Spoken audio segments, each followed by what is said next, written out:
just realized that in all of my videos, I haven't actually explained how I got to my healing path, my journey.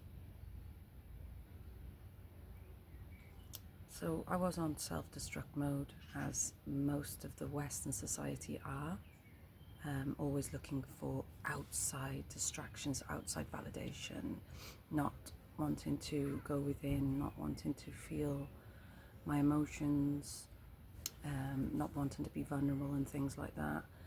But the tipping point was, so obviously starting drinking at 13 and, vodka bottles, and then progressing to other things. And anyway, fast forward, and I lost my best friend. She killed herself, and we were very close. So, it still hurts, really hurts. It was like a wake-up call for me. I obviously still want her to be here, but she shifted me a lot to being like, what am I doing? I don't want to be like that, and I don't want to end up like that, and I know she regrets it. But then my spiritual journey started more, because I was always spiritual from a young age, but I pushed it away. Society, caregivers, people around you not believing you and whatnot. So I started, it was like, 7 years ago now, nearly. I did Kambo. So that was where the frog medicine goes in the back.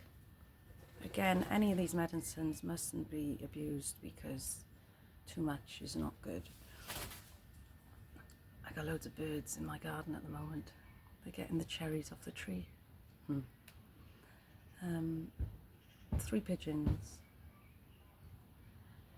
So that was a purge. So I purged, and then I went on just before that, I was slowing down on drink and things. So from about 35, I was realizing how much damage I was doing to my body.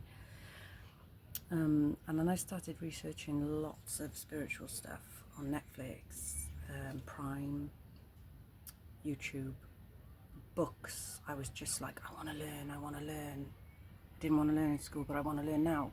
But I want to learn what I want to learn, not what I was taught, what society tells you to learn. Because, let's be fair, maths, why were they teaching us certain things, not like sacred geometry, but weird stuff that didn't make sense? I felt it in my bones. So I started, so like I said, lots of YouTube videos and all of those resources and learning, and then I started getting Reiki done on myself, and I stopped drinking, and I stopped eating alcohol, stopped having alcohol and eating meat. So I was on a complete and utter purification of my body and soul, mind, spirit. And it just rolled from there. Then I actually did Reiki, so I passed level 1 and 2 literally within like 6 months or something like that, or less, 4 months. And she was like, she didn't normally do that, but she said she felt like it was the right thing to do. And honestly, the amount of power she said she felt from me, and this is not me being like ego, she was like, wow. And when I had my second Reiki done, like spirit was moving my hands, voice, spiritual light language was coming through. It scared me at the beginning, and then I did level 3, and it was really too much for my body, really, because you have lots of trauma and things to release, but you shouldn't really rush those things, because you have to integrate stuff. But I was just on I went from one addiction to another, and it was just like spiritual addiction. So I was just doing this, doing that, going to all these spiritual classes, reading, overload. So my body did overload in the end. Then I had a long distance healing done in Manchester from London, and my sister was like, that's not going to work. And I was like, well, we're on different paths, so if it doesn't work, that's my money that I'm spending, it's up to me. But it did work. So that was the time I experienced my first Kundalini awakening. Heat coming from the base of my spine. I was in this hotel room, and it was just, yeah, it was, all I can say is like, so Ida and Pindala, the masculine and the feminine energy from the snake, were crossing from the root chakra, going to every single chakra coming up. I could feel it. My body was shaking. I was humming, singing, crying. It was just amazing, but also couldn't explain it. It's kind of like when you have a baby and you let your body take over and it knows what to do, that kind of thing. So yeah, it got to the throat. It flicked my head back and my mouth open, kind of like Fifth Element. But I feel like it got stuck there because I had more clearing to do. But either way, I come around from it and I was just like, whoa.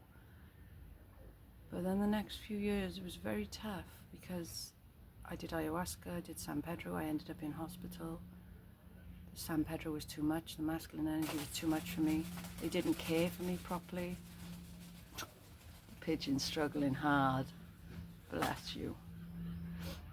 Yeah, so the ayahuasca journey was fine. I was cared for in a retreat, in a facility, but then when I went over to do San Pedro, that wasn't so good.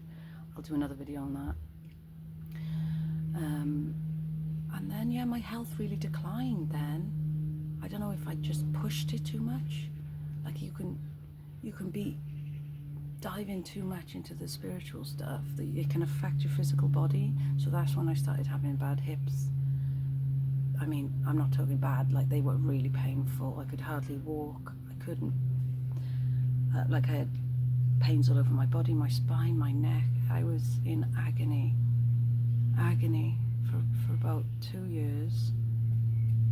And then in the third year, and then I was having like nightmares and stuff. Then the third year I went to sleep apnea, where you wake up like, can't breathe. So every time you go to sleep, that was happening, and I was just so scared to go to bed. Then I was having nightmares, sleep paralysis, sleep apnea, not being able to breathe. My heart was killing me. I just thought I was dying, yeah, basically. And I